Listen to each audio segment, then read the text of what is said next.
시작할까요? A2. 마음껏 쓰고 스스로를 치유하라. A 연구 체험 권유. 두 번째 A를 위한 준비 단계로 이게 뭐지? 왜 하지? 그랬구나. 그래 쓰자. 왜 이야기를 전할까 해요. 자, 이제 저도 쓰고 여러분도 함께 써보는 자문화기술지 연구 논문을 함께 조금씩 이해해보며 써보시겠습니다. 제가 질적 연구를 2편 써본 사람이라서 알려드리는 건 아니에요. 오히려 저도 자문화기술지 연구는 새롭게 배우고 정리하면서 여러분과 함께 나누는 중입니다. 그래서 저에게도 좋아요. 이 연구 방법의 절차를 더 깊이 이해하게 될 테니까요. 그리고 나중에 학생들을 지도할 때 아주 값진 자료가 될 거라고 믿습니다. 우선 우리는 자문화기술지란 무엇인가를 연구하는 게 아닙니다. 대신 나는 어떤 이유로 자문화기술지 연구를 하게 될 수 있을까? 를 생각해보며 제가 이 연구 방법을 파악하며 써가는 과정에서 여러분도 따라서 자기 연구를 저의 순서대로 써보며 익혀보는 체험을 하는 거죠. 그런데 이 영상의 지금 사진 너무 멋지죠? 저건 환상입니다. 연구와 일상을 함께 병행하는 보통 사람은 저런 분위기가 아니죠? 아무튼 일상을 살며 이러한 연구도 따라해보며 익히는 연구 방법, 학습서, 여기에 초점을 맞춰 이야기하려 합니다. 연구를 하다 보면 예상치 못하게 자문화기술지가 내 주제와 딱 맞는 순간을 만나게 됩니다. 그 과정을 돌아보면 아, 나도 그런 경험이 있는데?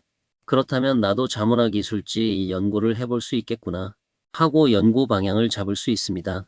그래서 중요한 건 어떤 경험이 나를 자문화기술지 연구로 이끌 수 있는지, 그리고 그 과정을 통해 자문화기술지를 어떻게 선택하고 이해하게 되는지 돌아보는 것입니다. 여러분도 자신의 경험을 연구하고 싶은 주제로 삼아 A 연구를 시도해 보시기를 바랍니다. 우연한 경험에서 자문화기술지 연구로 자기 성찰과 학문적 탐구의 여정을 떠나보는 거죠. 자문화기술지는요, 말 그대로 나의 문화적 경험을 탐구하는 연구 방법이에요. 자문화 즉 자기 문화에 대한 것이죠. 이와 달리 타인의 문화에 대한 연구는 문화기술지라고만 합니다.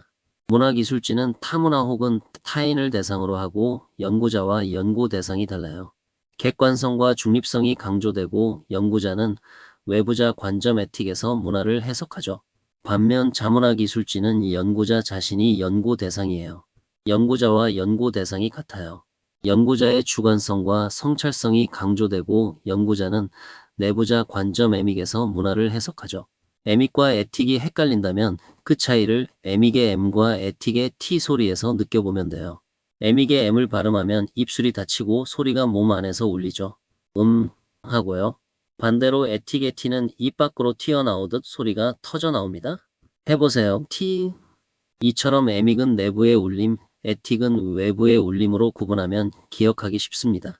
실제로 어원도 음소라는 내부에서 의미를 만드는 소리 단위와 음성이라는 외부에서 관찰 가능한 소리 기술에서 왔으니까요. 여기에서 에틱과 에믹은 이 두 연구 방법을 구분하는데 자주 등장하는 핵심 개념이죠. 그렇다고 두 관점은 완전히 분리되는 것은 아니고요. 에틱 관점이 강하거나 에믹 관점이 자연스럽게 중심이 되는 구조죠. 실제 연구에서는 에믹과 에틱을 오가면서 균형을 잡는 것이 중요하다고 해요. 자문화기술지는 자전적 글쓰기와 문화기술지가 만나는 지점에서 탄생한 연구 방법이라는 말이 있고요. 개인과 사회의 대화를 통한 새로운 이해를 창출한다고 보죠. 현대의 자문화기술지는 분석적 애널리틱 접근과 감정적 이바크티브 접근으로 나뉘기도 해요. 분석적 자문화기술지는 이론적 분석과 사회적 맥락 이해에 중점을 두는 반면 감정적 자문화기술지는 경험의 감정적, 정서적 측면을 강조하며 독자의 공감을 이끌어내는데 초점을 맞춘다니 정말 어찌 보면 자기다운 글을 써낼 수 있는 기회이면서 사회와도 대화를 할 수 있는 기회가 연구자에게 주어진다고 봐요. 이제 왜 굳이 이런 A 연구를 해야 하는지 점차 알 것 같지 않나요? 첫째, 자신의 경험을 성찰함으로써 개인적인 이야기 속에서도 사회적 의미를 발견할 수 있어요. 둘째, 그 과정을 통해 내 경험이 단순히 개인적인 것에 머무르는 게 아니라 누군가의 삶과도 연결될 수 있다는 사실을 알게 되죠. 즉, 자문화기술지는 나의 이야기이면서 동시에 우리 모두의 이야기가 될 수 있도록 넓히는 연구예요. 연구를 하다 보면 내 경험이 과연 연구 주제가 될 수 있을까? 하는 의문이 들기도 해요. 하지만 자문화 기술지 연구는 바로 그 지점에서 시작되죠. 신기하죠? 내가 경험한 구체적 상황, 그 안에서의 갈등이나 깨달음이 연구의 단서가 되고 또 학문적으로 탐구할 만한 의미가 돼요. 그래서 자문화 기술지 연구의 목적은 나 자신을 더 잘 알기 위해서이기도 하면서 그 이상이죠. 나의 이야기를 통해 사회를 성찰하고 또 다른 이들의 경험을 이해할 수 있도록 다리를 놓는 것이에요. 그렇다면 A는 한 개인이 사회와 연결을 시도하는 또 하나의 치료적 방법이 아닐까요? 이 점에서 저는 A를 자기치유적 연구라고 설명합니다. 보다 감각적으로 말씀드리면, 그렇다면 A는 한 사람이 세상과 조용히 손을 맞잡는 또 하나의 방식이지 않을까요? 이 점에서 저는 A를 스스로를 돌보며 마음을 탐험하는 자기치유적 연구라고 말하고 싶습니다.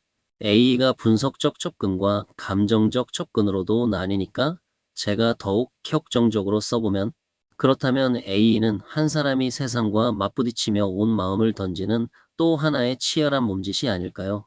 이 순간 저는 A를 스스로의 상처와 감정을 사회와 함께 불사르며 나를 사회 속에서 다시 일으키는 자기치유적 연구라고 외치고 싶습니다. 각 사람들은 다르고 그들이 써내는 생각의 문장들도 참으로 다르죠. 이는 연구자 별로 차이가 나죠. 어느 문체와 태도를 택하든 연구자는 떠오르는 생각과 의미를 기록해 두는 것이 중요합니다. 이미 작성해 왔다면 더욱 값진 자료가 되겠죠. 앞으로 작성해도 늦지 않습니다. 자문화 기술지에 맞는 분석과 문체로 발전시키면 되니까요. 그러니 자신답게 쓰고 그 자기다움이 사회와 연결될 수 있도록 A를 통해 보다 성숙한 자신을 이루시길 바랍니다. 자신이 기록한 모든 텍스트는 중요한 자료입니다. 반복적으로 읽고 검토하며 전체 흐름을 파악하면 새로운 세계를 마주하게 됩니다.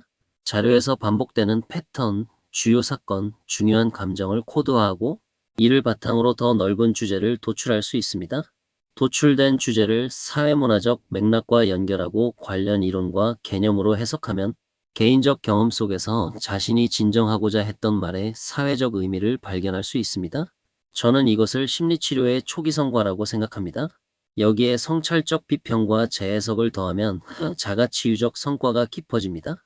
분석 결과를 비판적으로 검토하고 연구자의 위치성과 주관성이 분석에 미친 영향을 스스로 성찰해내면 충의적 해석이 내적으로 이루어집니다.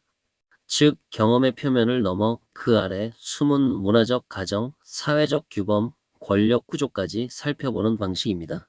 이 과정에서 자신의 생각과 감정이 분석에 미친 영향을 의식적으로 바라보는 메타인지적 접근을 만나게 됩니다. 스스로를 관찰하고 성찰하며 경험과 해석 사이에 거리를 두는 힘을 기르는 것이죠. 참 신기한 것은 문학치료에서 내담자에게 창작을 잘 안 시켜요. 작품 감상을 주로 시키거나 감상할 자료를 치료자가 만들곤 해요. 감상은 이제 그만. 치료는 창작 자체부터 시작돼요. 영화 치료도 그러죠? 영화 감상 치료. 그 이상의 영화 창작 치료가 필요하죠. 마찬가지로 A는 연구 치료? 라고 말하고 싶네요. 창작의 자유를 일단 누릴 수 있고 그것을 통해 자기 치유로 스스로 향하게 하는 연구입니다. 그러니 A 연구의 자기 치료라는 행운을 맛보기 위해 자신이 겪은 일에 대해 글을 한번 써보세요. 마음껏요. 이상입니다.